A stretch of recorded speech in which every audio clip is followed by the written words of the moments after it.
Astaghfirullah.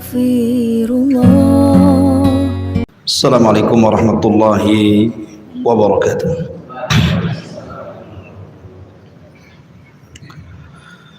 Alhamdulillah wassalatu wassalamu ala Rasulillah wa ala alihi wa sahbihi wa mawalah wa la hawla wa la quwata illa billahi wa ba'du. Ma'asyiral muslimin yang dimuliakan Allah Subhanahu wa taala. Alhamdulillah di malam hari ini kembali kita lanjutkan kajian kita masih membahas Siratul Mustafa alaihi salatu wassalam, sirah Nabi Muhammad sallallahu alaihi wasallam.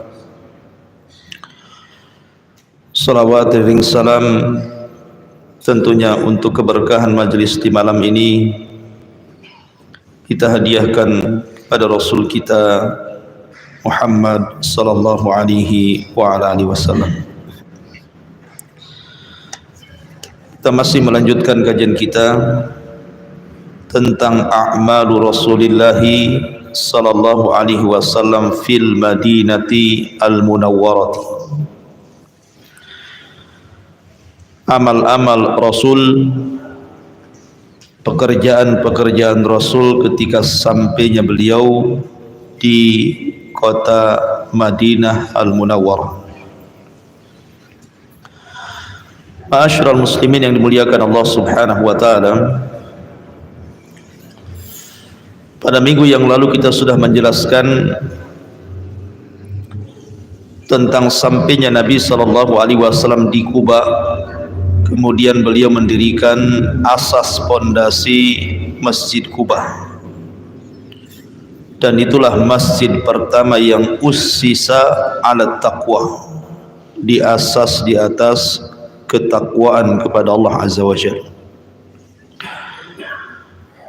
Kemudian Nabi SAW sempat mampir di kabilah Salim ibn Auf.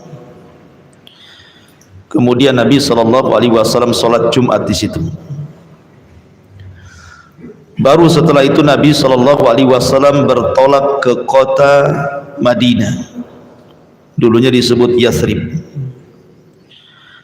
Disitulah Nabi SAW membangun masjid yang disebut dengan Masjidu Nabawiyah, Masjid Nabi. Bagaimana kisahnya? Ma'asyiral muslimin yang dimuliakan Allah Subhanahu wa taala.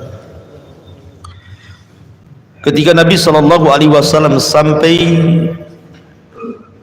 di kota Madinah, tepatnya di kabilah Bani Najjar, sebagaimana riwayat Bukhari.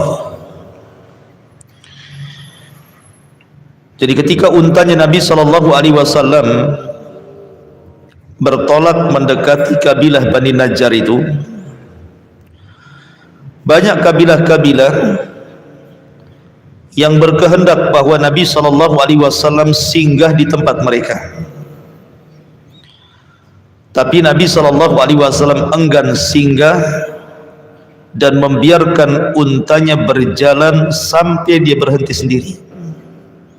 Rasul mengatakan, berikan unta ini jalan, fa innaha ma'murah, karena unta ini sudah diperintah Allah. Maka unta itu kemudian berjalan. Tiba-tiba kemudian unta itu langsung terdiam di kabilah Bani Najjar, di sebuah tempat yang kelak di situ menjadi masjid Nabi. Dan itu diriwayatkan oleh Imam Al-Bukhari dalam sahihnya, ketika Nabi SAW sampai di tempat itu yang memiliki atau pemiliknya Bani Najjar, Rasul mengatakan, ya Bani Najjar, saminuni haitukum, berikan harga tanah ini berapa, jualah tanah ini kepada kami. Tapi karena yang ngomong begitu Nabi, tentu Bani Najjar tidak mau. Mereka hanya hendak memberikan tanah itu untuk wakaf dan diberikan kepada Nabi SAW. Tapi Nabi pun tak mau. Mereka sudah menyerahkannya tanah itu untuk dijadikan masjid, tetapi Rasul tidak mau. Kata Nabi SAW, wahai Abu Bakar, bayar tanah ini. Maka Abu Bakar pun kemudian membayar tanah itu asyrata dananir, 10 dinar uang emas, sebagai pembelian tanah itu kepada Bani Najjar. Maka disitulah Nabi SAW mengumpulkan para sahabat, kemudian mulai membangun masjid. Di dekat tanah itu ada rumah, pemiliknya namanya Abi Ayyub Al-Ansari radhiyallahu anhu. Jadi selama pembangunan itu, maka Nabi SAW tinggal di rumah Abi Ayyub Al-Ansari.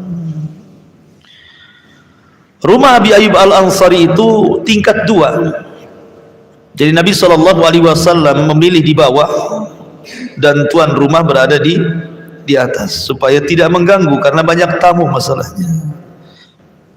Jadi sepanjang Rasul di Madinah sampai kemudian Rasul membangun rumah 2 istrinya di samping Masjid Nabawi. Pertama Aisyah radhiyallahu anha, yang kedua Saudah bintu Jam'ah radhiyallahu anha. Itulah 2 rumah yang pertama kali dia bangun di samping Masjid Nabawi. Lah ketika Nabi SAW mulai mengasas Masjid Nabawi itu, maka Rasul terjun langsung dalam pembangunan ini. Bahkan pertama Nabi SAW yang membawa bata batunya, sehingga kemudian orang-orang Ansar mereka pun mengatakan dalam sebuah syairnya, la in qa'adna wan nabiyyu ya'mal fadzaka minna al-amalul mudhallal. Kata orang Ansar, kalau kami duduk-duduk saja sementara Rasul bekerja, maka itu amalan yang sia-sia. Makanya kemudian orang-orang Ansar pun bergerak dan juga Muhajirin ikut berlomba-lomba kerja bakti membangun Masjid Nabawi. Dan juga dilantunkan syair-syair, karena syair-syair itu untuk membangun semangat masalahnya.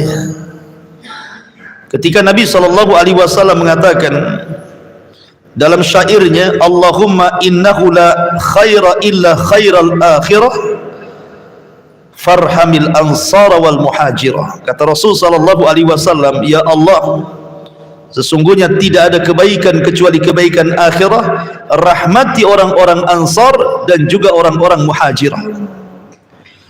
Maka orang-orang Ansar pun ikut, kemudian berteriak-teriak membacakan syair-syair dan mengatakan, nahnu alladhi baya'na Muhammadan 'alal jihadi ma hayyina abada.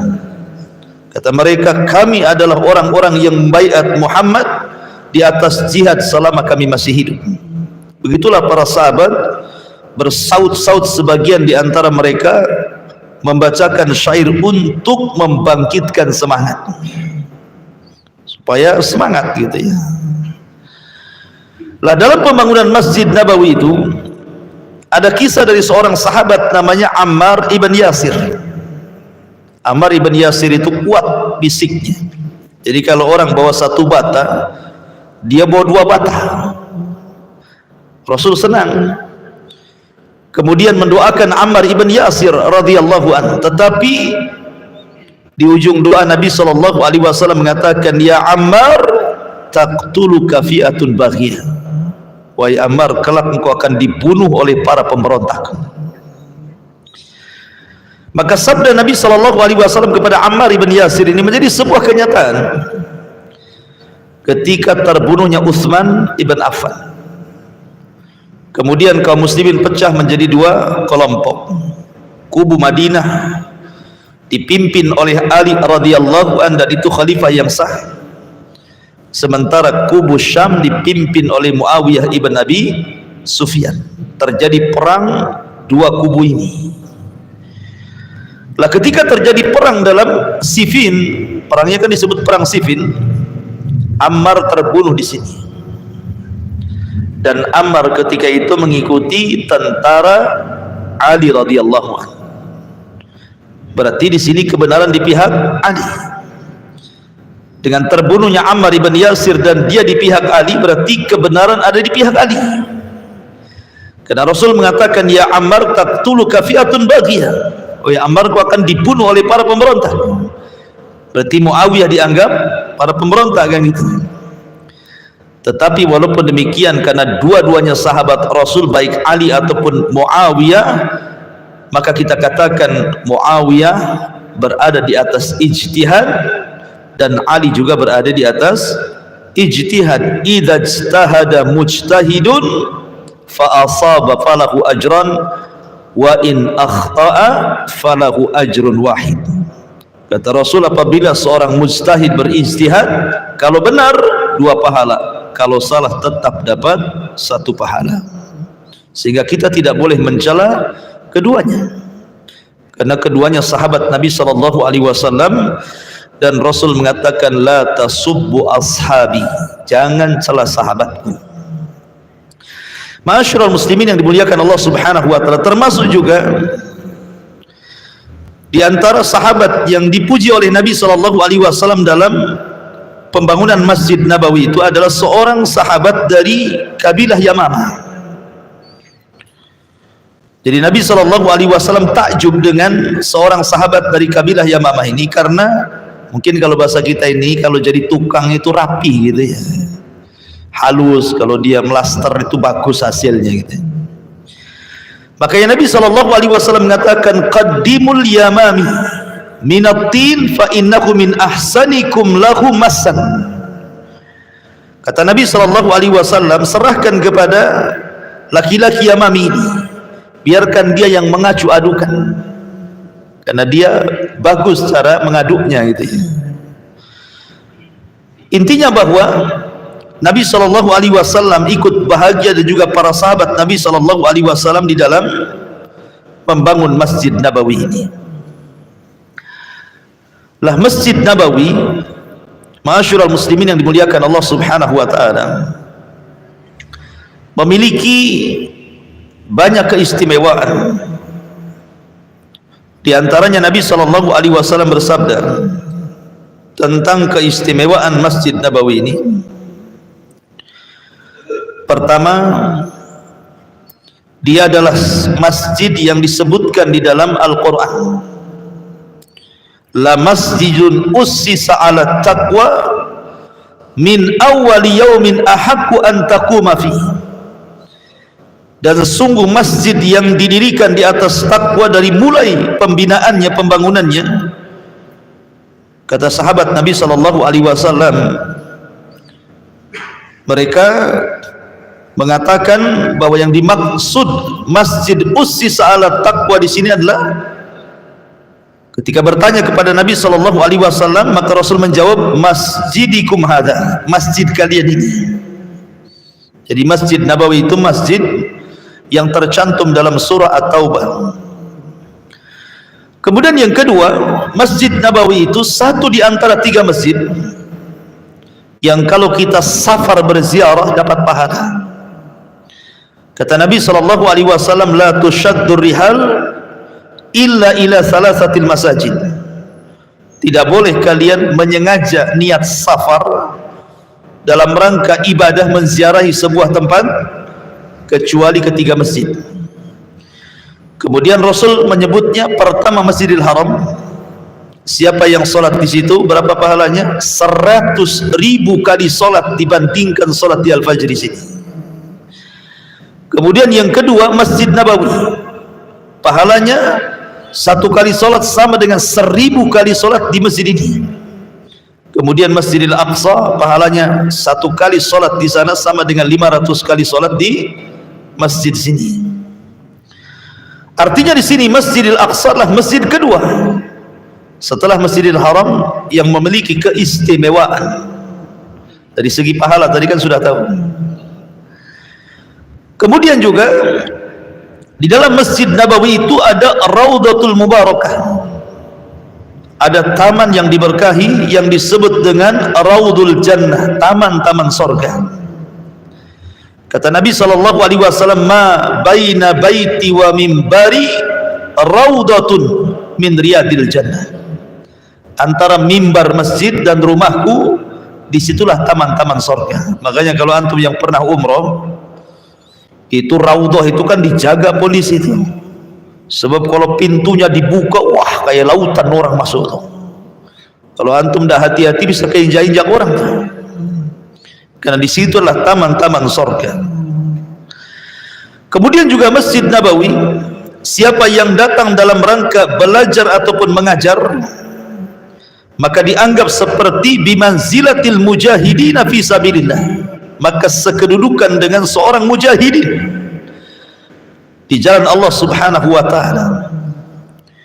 Kemudian juga barang siapa yang salat 40 hari di masjid itu, kutibalahu an-najatu minan nar, maka dicatat dia akan selamat dari api neraka. Itu disebutkan dalam hadis Anas bin Malik radhiyallahu an, Nabi SAW bersabda, man shalla fi masjidi arba'ina salatan la tafutuhu salatun kutibat lahu bara'atun minan nar wa bara'atun minal adhab wa bara'atun minan nifaq. Siapa yang salat di masjidku ini, kata Rasul, 40 salat selama 40 hari, dan dia tidak pernah ketinggalan salat 5 waktu, selalu tepat waktu selama 40 hari di Masjid Nabawi itu, kecuali akan dicatat padanya dia akan dilepaskan dari api neraka, dilepaskan dari azab, dan dilepaskan dari sifat nifak.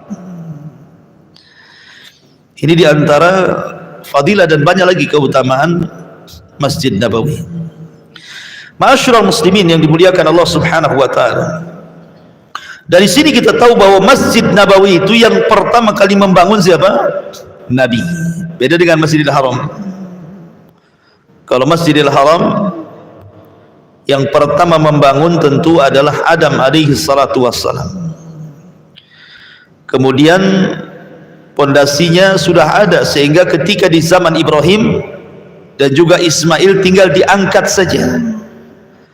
Wa idh yarfa'u Ibrahimul qawaida wa Ismail minal bait. Makanya Nabi SAW membangun Masjid Nabawi sebagaimana kakek buyutnya Ibrahim membangun Masjidil Haram, maka Nabi SAW membangun Masjid Nabawi. Sebagaimana Ibrahim alaihi salatu wassalam mendoakan kebaikan negeri Mekah, maka Nabi SAW mendoakan kebaikan bagi penduduk Madinah. Saya contohkan, makanan penduduk Mekah dan juga minumannya adalah makanan dan minuman yang diberkahi Allah Azza wa Jalla. Ketika Ibrahim alaihi salatu wassalam di zaman Ismail ketika menikah dengan salah satu wanita Jurhum, istri pertamanya kan su'ul akhlak, akhlaknya jelek sehingga diceraikan. Dan yang menyuruh menceraikan Ismail istrinya itu ya bapaknya Ibrahim. Kemudian Ismail menikah lagi dengan wanita dari pembesar Jurhum, dan wanita itu adalah wanita salihah. Jadi ketika Ibrahim bertamu kepada Ismail, kemudian diberikan daging kambing dan juga air zam-zam, dan melihat akhlaknya yang luar biasa, maka Ibrahim mengatakan, Allahumma barik li ta'amihim wa syarabihim. Ya Allah, berkahi makanannya, maksudnya daging kambingnya gitu, dan juga air zam-zamnya. Sejak itulah zam-zam menjadi berkah dan dagingnya pun menjadi berkah. Makanya orang sana walaupun makan daging pagi siang malam tidak akan ada penyakit, kan diberkahi doa Ibrahim. Tapi jangan coba antum makan daging dibeli dari pasar jodoh ini. Sebulan saja pagi, siang, sore, malam makan daging setruk bulan depan nanti. Karena tidak diberkahi. Maka sebagaimana Ibrahim mendoakan keberkahan makanan bagi penduduk Mekah, maka Rasul mendoakan keberkahan makanan bagi penduduk Madinah.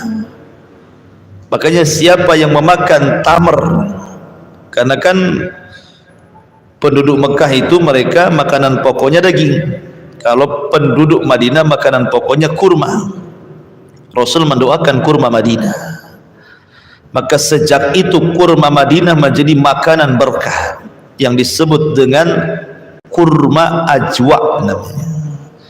Siapa yang makan 7 butir kurma ajwa di pagi hari, maka sampai sore hari tidak ada satupun yang memudaratkan antum, baik sihir, penyakit atau apa saja. Ya. Jadi Nabi SAW membangun Masjid Nabawi dan dia yang mengasasnya.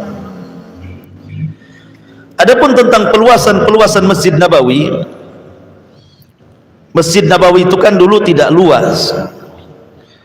Mungkin kalau dari arah barat ke timur lebarnya sekitar 60 hasta. Tapi kalau utara ke selatan itu sekitar 70 hasta. 1 hasta itu setengah meter. Berarti 30 kali 33 lah kurang lebih gitu ya. Kecil Masjid Nabawi itu. Dan di zaman itu kan bukan kayak masjid zaman sekarang kan, Masya Allah gitu ya. Temboknya pun dari bebatuan yang diolah oleh tanah yang tidak dibakar gitu. Kemudian tiang-tiangnya dari pohon kurma, kemudian atapnya dari anyaman daun kurma, kemudian juga separuh juga nampak langit dan separuhnya tertutup gitu ya. Jadi kecil pada awalnya. Tapi kemudian juga oleh Nabi SAW ketika sudah 5 tahun tinggal di situ, tentu kan dengan lamanya waktu, banyaknya sahabat yang masuk Islam, banyaknya orang yang salat di Masjid Nabawi, otomatis kan semakin sempit masjidnya. Akhirnya Nabi SAW hendak membeli tanah sebelah untuk memperlebar masjid. Maka Nabi SAW menawarkan para sahabat, siapa yang hendak mengambil tanah sebelah Masjid Nabawi itu. Akhirnya datanglah Utsman ibn Affan radhiyallahu an membeli tanah itu. Subhanallah, Utsman ini jasanya banyak. Akhirnya oleh Utsman dibeli tanah itu, kemudian dilebarkan. Masih di zaman Nabi ada pelebaran. Kemudian Nabi SAW meninggal dunia. Di zaman Abu Bakar tidak ada pelebaran masjid karena memang Abu Bakar sibuk perang gitu ya. Perangnya bukan perang melawan orang-orang luar, melawan orang-orang yang murtad, melawan nabi-nabi palsu. Sehingga Abu Bakar tidak kepikiran meluaskan Masjid Nabawi, apalagi kekuasaan Abu Bakar tidak lama, hanya 2 tahun saja. Baru di masa Umar radhiyallahu an, lah Umar pun ikut meluaskan Masjid Nabawi. Kemudian di masa Utsman, Utsman pun ikut meluaskan Masjid Nabawi. Kemudian setelah Utsman meninggal dunia, di era Muawiyah tidak ada peluasan, di era anaknya Yazid tidak ada peluasan, di era Muawiyah bin Yazid juga tidak ada peluasan. Artinya Bani Umayyah ini meluaskan Masjid Nabawi itu di saat kekuasaan dipegang oleh Al-Walid ibn Abdul Malik. Dia perintahkan Umar bin Abdul Aziz yang ketika itu menjadi gubernur Mekah Madinah, disuruh meluaskan Masjid Nabawi. Kemudian juga di era Abbasiyah juga pernah diluaskan sampai kemudian era hari ini ya, oleh keluarga Al-Su'ud, Abdul Aziz Al-Su'ud gitu ya. Jadi mulai diluaskan dan dibuat payung macam-macam ya, dan sekarang menjadi masjid terbesar di dunia ya kan? Masjid besar sekali, masjid kedua setelah Mekah tentunya, masjid terbesar di dunia adalah Masjid Nabawi. Ma'asyiral muslimin yang dimuliakan Allah Subhanahu wa taala, Masjid Nabawi zaman itu masih difungsikan dengan macam-macam fungsi. Pertama, Nabi SAW menjadikan masjid itu adalah makanul ibadah, tempat untuk ibadah. Ya sholat di situ, i'tikaf di situ, baca Quran di situ, semua di situ. Jadi memang masdar ibadah, tempat pusat ibadah itu di masjid. Karena memang satu-satunya tempat yang dekat kita dengan Allah itu hanya di masjid. Makanya ulama mengatakan bahwa masjid itu mustashfal qalb, rumah sakit hati. Kalau antum sakit hati, datang ke dokter, bingung dokter ngobatinya, itu kasih pil apa, bingung dia. Kalau antum punya penyakit hati gitu ya, yang bisa mengobati penyakit hati itu ke masjid.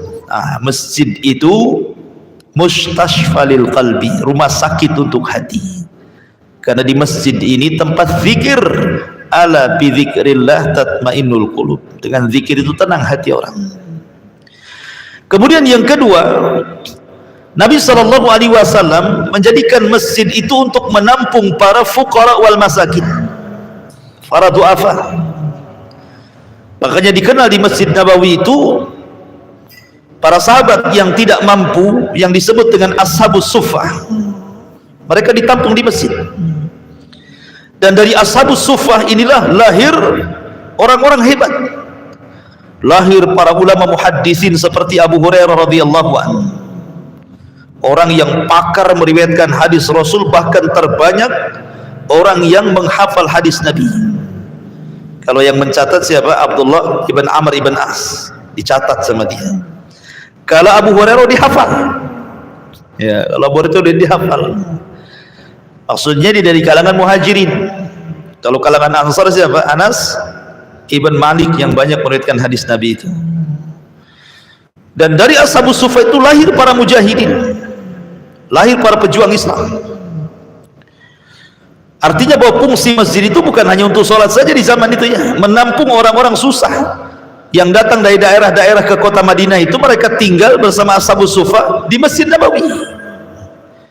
Jadi para sahabat yang ingin sedekah itu datang aja ke masjid. Kalau kita kan mau sedekah kepada fuqara wal masakin, nyari-nyari dulu ya. Itu sudah jelas-jelas, sudah fakir, soleh lagi, ahli ibadah lagi. Jelas-jelas kalau kita sedekah, didoakan, doanya mustajab lah kan itu. Kemudian juga fungsi masjid di zaman Nabi SAW untuk tarbiyah, pelatihan. Ya main perang, latihan perang ya di masjid. Kemudian datang tamu Nabi SAW juga memutuskan qadha juga di masjid. Jadi semua kegiatan-kegiatan di zaman itu adalah masjid, seolah-olah masjid itu adalah markas dakwah. Tapi kalau di zaman sekarang ya kalau di sini alhamdulillah ada kegiatan kajian. Tapi banyak masjid-masjid yang di masyarakat itu kita lihat hanya difungsikan untuk sholat saja kan. Bahkan lebih parah, habis sholat dikunci itu. Jadi kalau orang datang ke masjid itu yang dibuka toiletnya saja. Kalau mau sholat terpaksa di teras jadinya ya, karena pintunya dikunci. Kuncinya pakai gembok lagi, susah bukanya. Alasannya apa? Sudah tidak aman. Kotak masjid hilang, jam hilang, AC hilang, mikrofon semua hilang. Sendal-sendalnya hilang. Karena sudah tidak aman lagi. Tapi di zaman Rasul luar biasa, fungsi semua kegiatan itu adalah di masjid. Ma'asyiral muslimin yang dimuliakan Allah Azza, Masjid Nabawi ini memiliki pintu. Dan pintu-pintu itu diberi nama, disesuaikan dengan peristiwa. Ada namanya Bab Jibril. Ada pintu di Masjid Nabawi itu namanya pintu Jibril. Maksudnya apa pintu Jibril di sini? Ada juga yang mengatakan Babun Nabi, pintu Nabi. Karena Nabi SAW selalu masuk lewat situ. Ya, jadi Rasul selalu masuk lewat situ.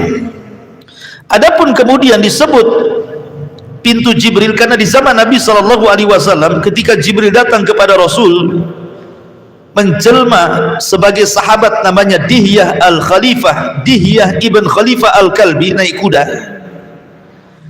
Maka selalunya Dihyah itu menemui Nabi di Masjid Nabi lewat pintu itu. Ketika perang Khandaq, perang Ahzab.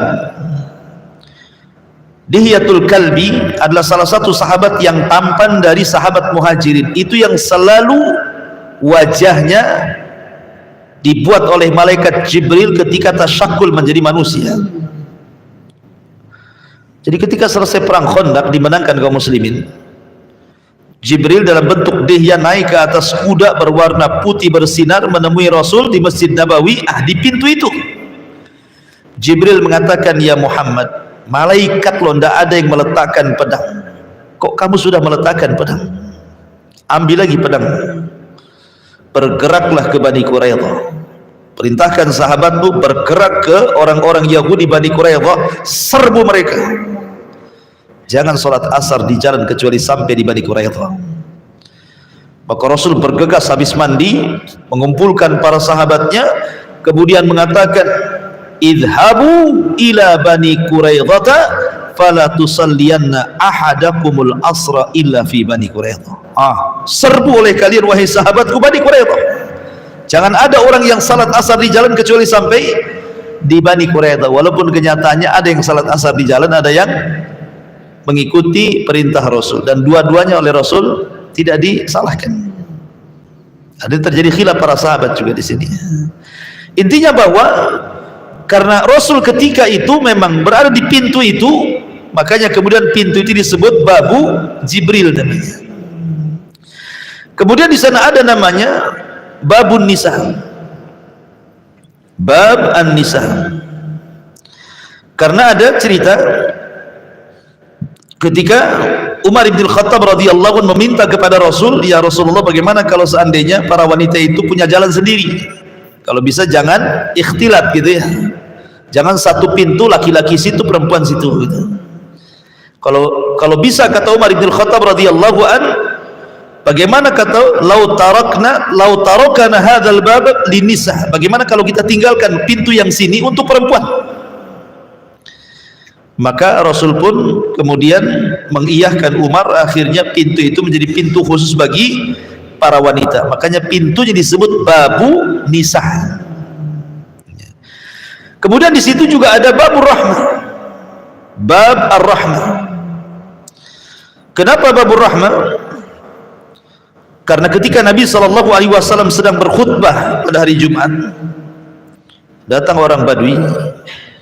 Dia mengadukan soal daerahnya lama tidak turun hujan.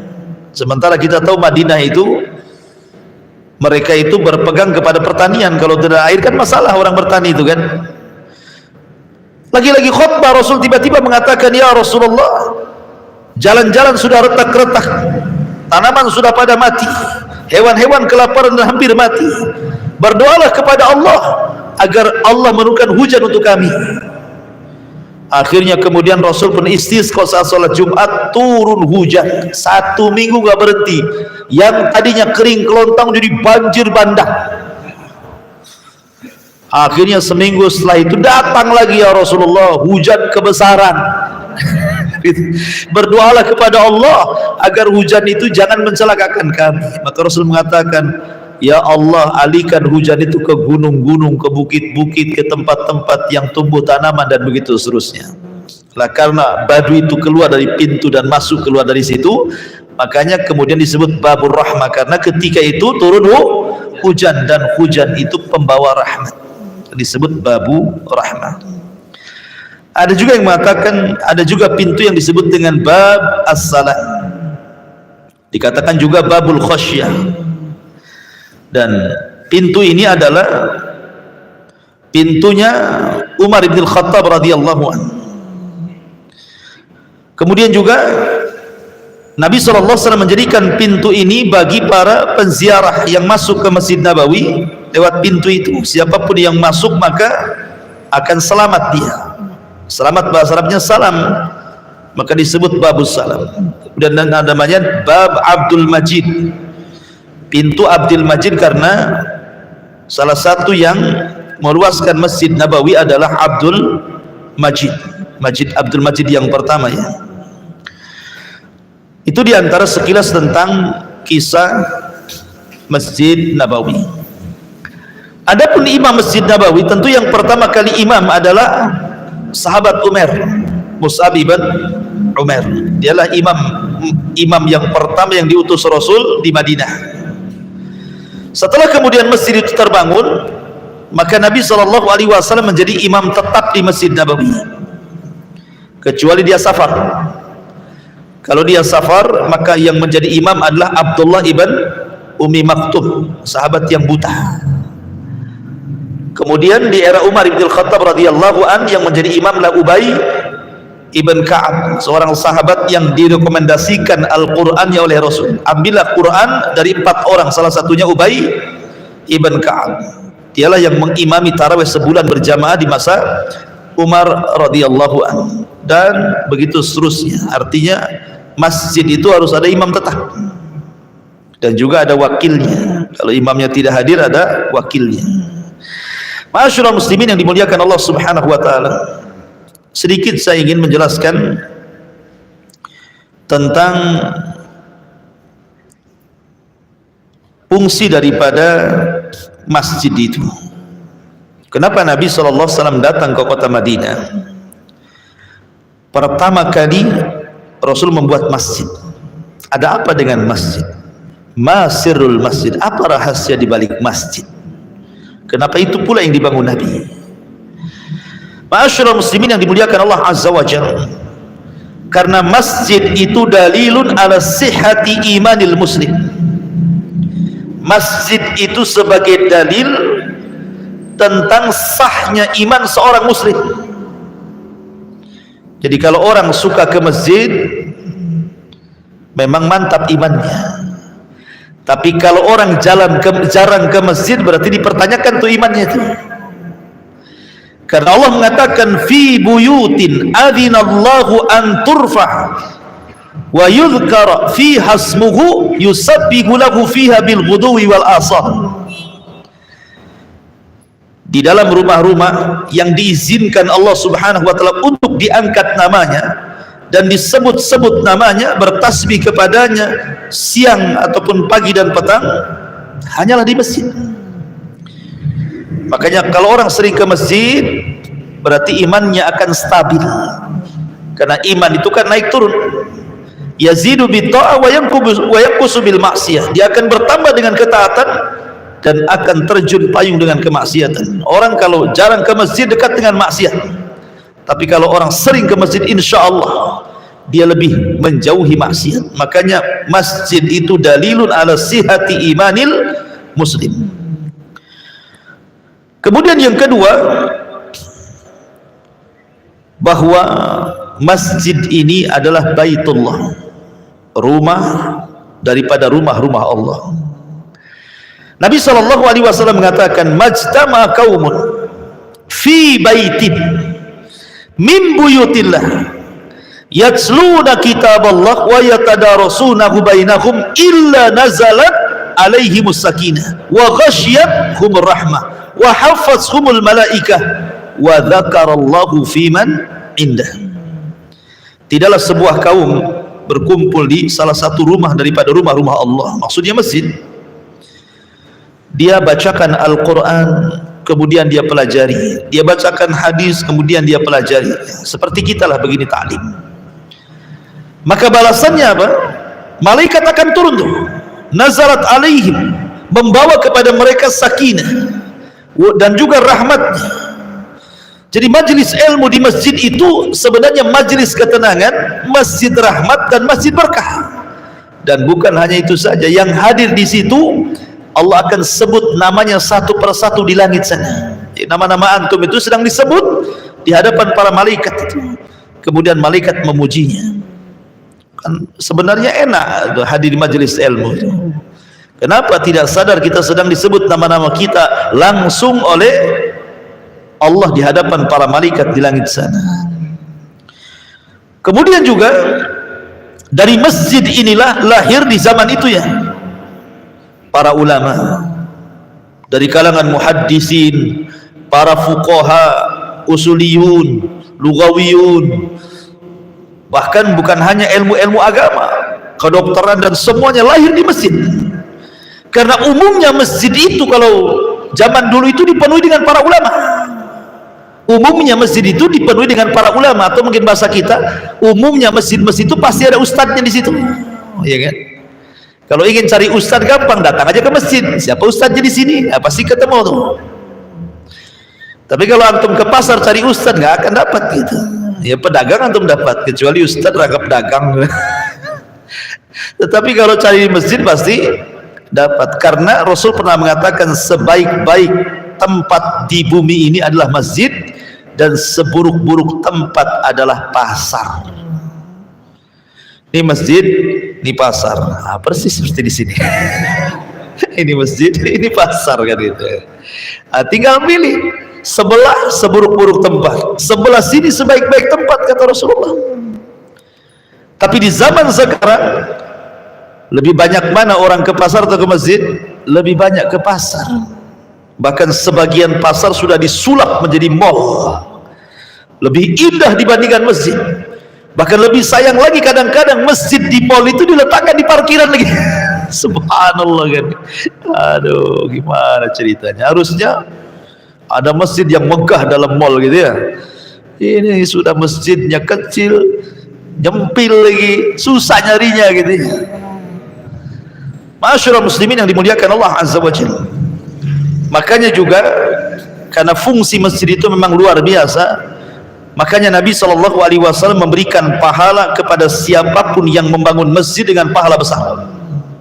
Kata Nabi SAW, man bana lillahi masjidan fil ardi banallahu lahu qasran fil jannah. Siapa yang membangun masjid di permukaan bumi, Allah bangunkan istana di sorga. Bahkan dalam riwayat, walau ka mifhasi qatatin, walaupun kau bangun seperti sebesar sangkar burung.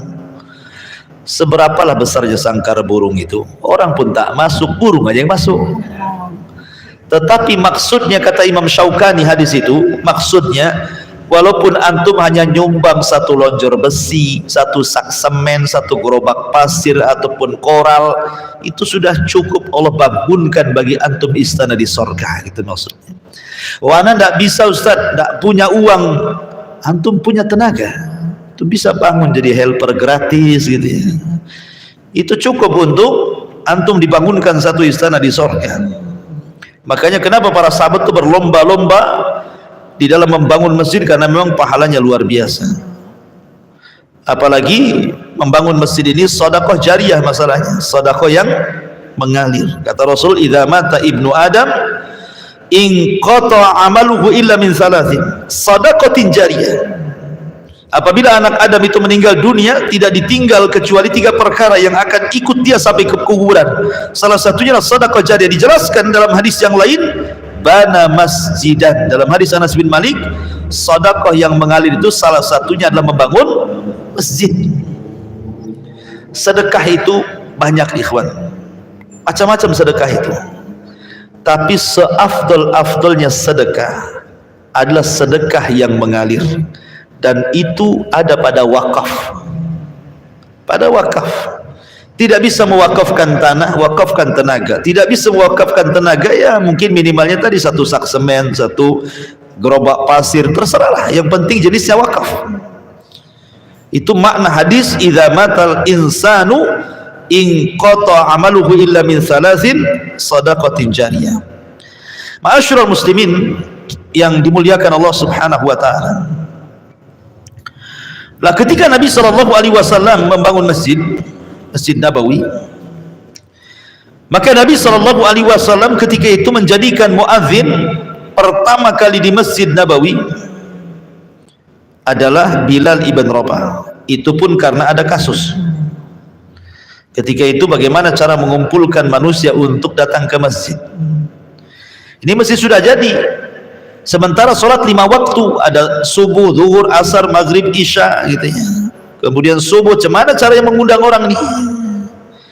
Akhirnya kemudian masing-masing sahabat punya ide. Yang satu mengatakan kita tiup trompet saja kalau datang waktu zuhur wahai Rasul. Yang lain mengatakan kita kentong saja, kentongan gitu ya. Yang lain mengatakan kita hidupkan saja api di atas bukit sana. Tetapi kemudian Rasul mengatakan tidak, itu tasyabuh dengan orang-orang Nasrani, Yahudi dan Majusi. Akhirnya kemudian dua sahabat Nabi SAW bermimpi, satu Zaid, Abdullah ibn Zaid, kemudian yang kedua Umar bin Khattab, kedua-duanya bermimpi. Jadi satu dari Ansar, satu dari Muhajirin. Umar Muhajirin, Abdullah ibn Zaid ibn Abdul Rabbah Ansar. Dua sahabat ini Muhajirin dan Ansar bermimpi, mimpinya sama. Ditemui malaikat, kemudian diajari lafaz azan. Kemudian dua-duanya melaporkan mimpinya kepada Rasul, dan Rasul membenarkan mimpi keduanya. Ketika itulah maka Rasul mengatakan kepada Bilal, "Qum ya Bilal fa'adzin." Berdiri wahai Bilal, azanlah untuk manusia. Maka Bilal pun diajari lafaz-lafaz azan dari mimpinya Umar ibn Khattab dari kalangan Muhajirin, dan mimpinya Abdullah ibn Zaid al-Ansari dari kalangan Ansar. Lah lafaz azan itu diambil dari mimpi kedua sahabat ini. Sejak itu disyariatkan azan, dan Rasul memiliki 4 muadzin. Di Masjid Nabawi 2, di Masjid Quba 1, dan di Masjidil Haram 1. Adapun di Masjid Nabawi diletakkan Bilal ibn Rabah yang merupakan Sayyidul Muadzinin, pemimpinnya para muadzin, dan juga wakilnya Abdullah ibn Ummi Maktum. Adapun di Kuba diletakkan Sa'ad al-Qaradi, maula Ammar ibn Yasir, budak yang dimerdekakan Ammar ibn Yasir, namanya Sa'ad al-Qaradi. Kemudian di Masjidil Haram diletakkan sahabat namanya Abi Mahdhurah yang diajarkan lafaz taswib dalam solat subuh, as-salatu khairun minan naum. Inilah 4 muazzin di zaman Nabi SAW, tetapi kan yang paling dikenal adalah Bilal.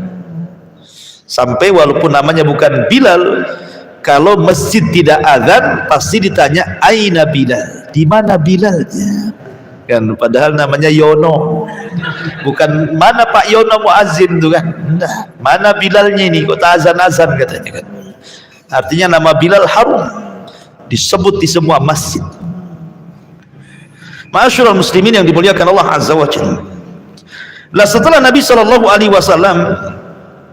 kemudian membangun Masjid Nabawi dan jadi sentral dakwah, seolah-olah dari situlah daulah Islamiyah tercapai kan. Jadi negara Islam itu muncul dari masjid, karena hanya satu-satunya masjid para sahabat itu bisa berkumpul di situ. Dan berkumpulnya para sahabat itu ta'alluqan, ada kaitannya dengan Allah Azza wa Jalla. Karena orang kalau sudah masuk masjid kan beda rasanya kalau kita masuk tempat-tempat lain. Beda aurat masjid itu dengan tempat-tempat lain. Orang masuk masjid itu bawaannya ibadah saja kalau imannya kuat. Ya memang 1-2 lah kalau bawaan ngantuk tuh dia biasa gitu ya. Nah, tapi umumnya ibadah kalau udah masuk masjid itu. Lain kalau majelis ilmu ya. Majelis ilmu itu katanya obat orang susah tidur katanya. Coba saja antum kalau susah tidur hadir di majelis ilmu, hitung terbalik 3, 2, 1 ngek tidur itu. Biasanya gitu. Sudah tidur ya, nggak usah pakai pil tidur. Apalagi ustadznya serius dari awal sampai akhir, ini langsung itu. Orang sudah bubar antum masih gini. Baik.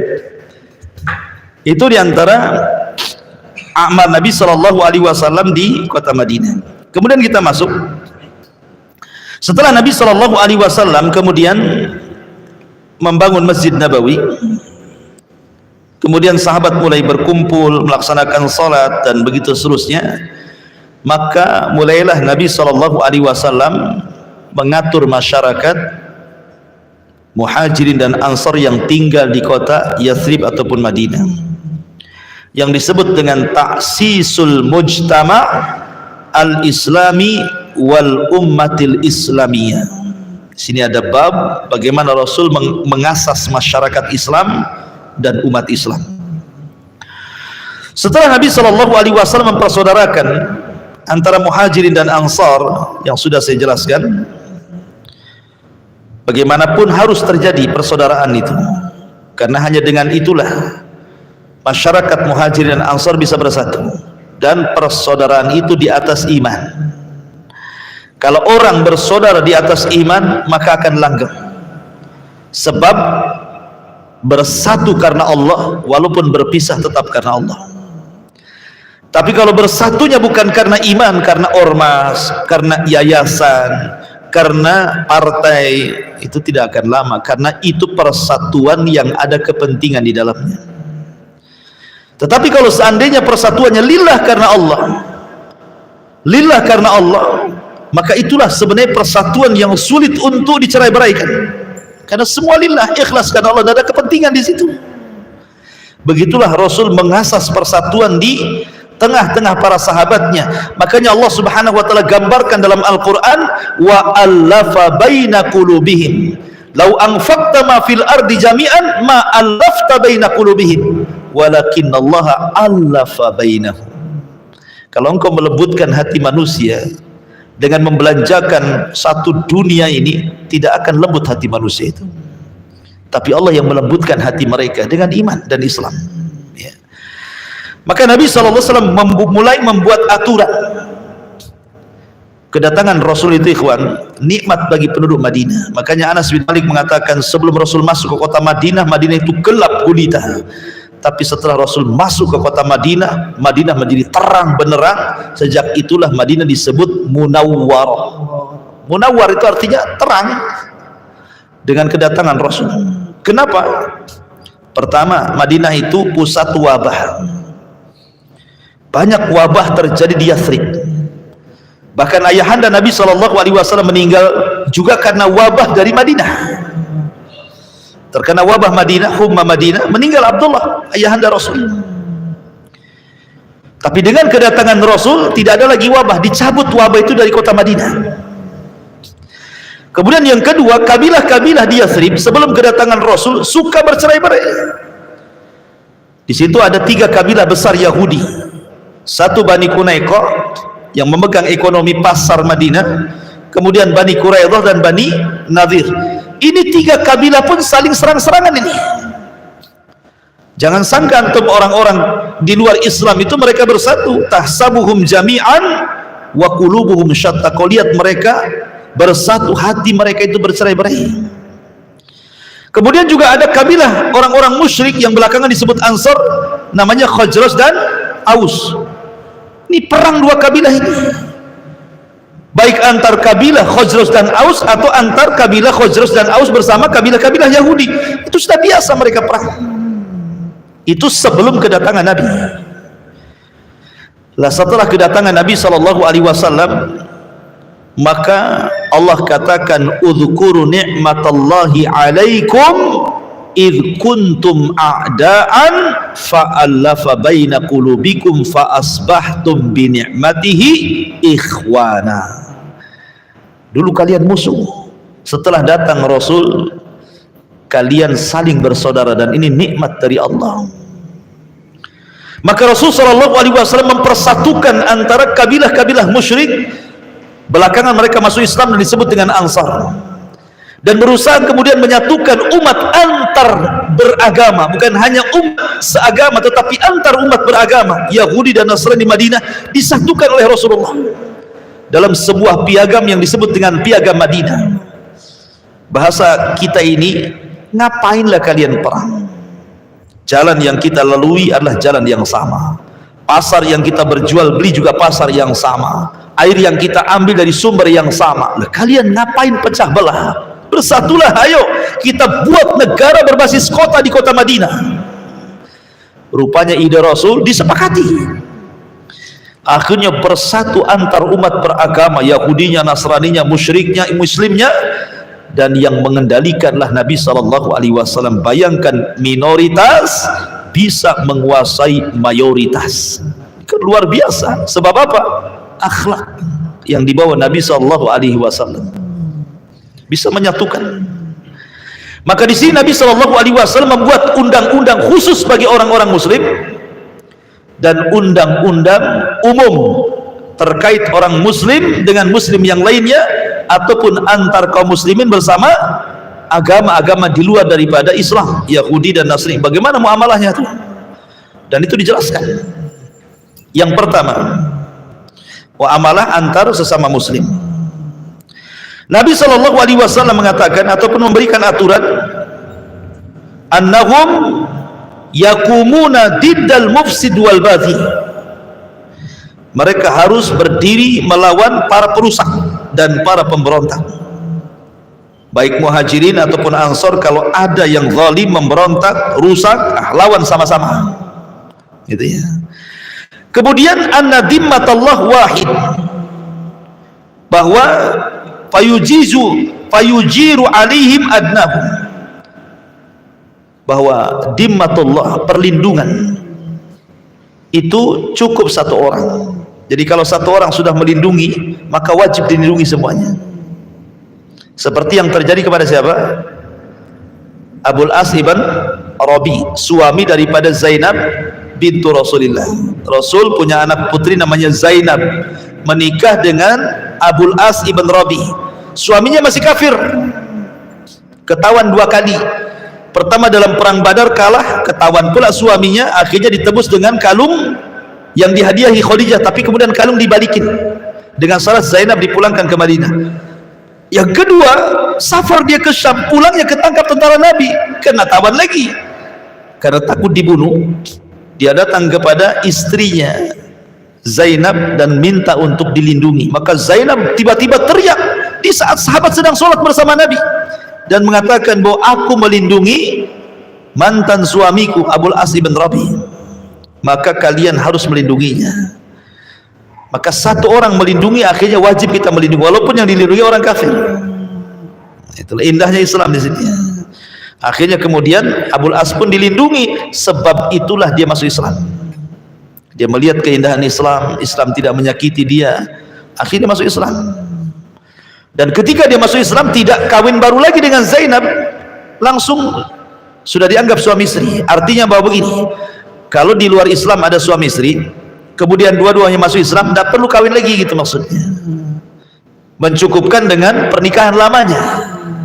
Seperti Zainab dengan Abul As, tidak ada kawin lagi. Ketika dua-duanya masuk Islam, sah pernikahan jahiliyahnya dan dianggap itu sah dalam Islam.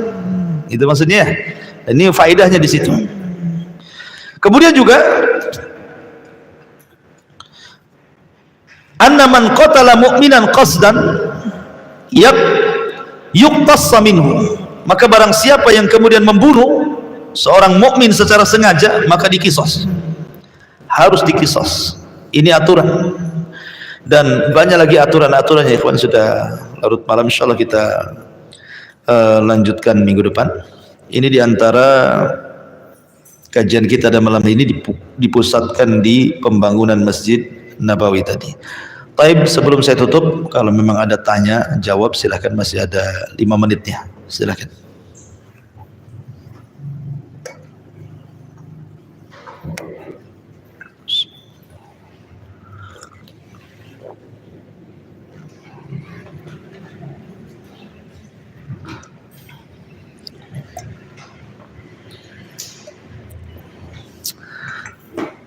Taib, enggak ada. Subhanallah bihamdika, asyhadu an la ilaha illa anta astaghfiruka wa atubu ilaik. Allahu ta'ala. Assalamualaikum warahmatullahi wabarakatuh.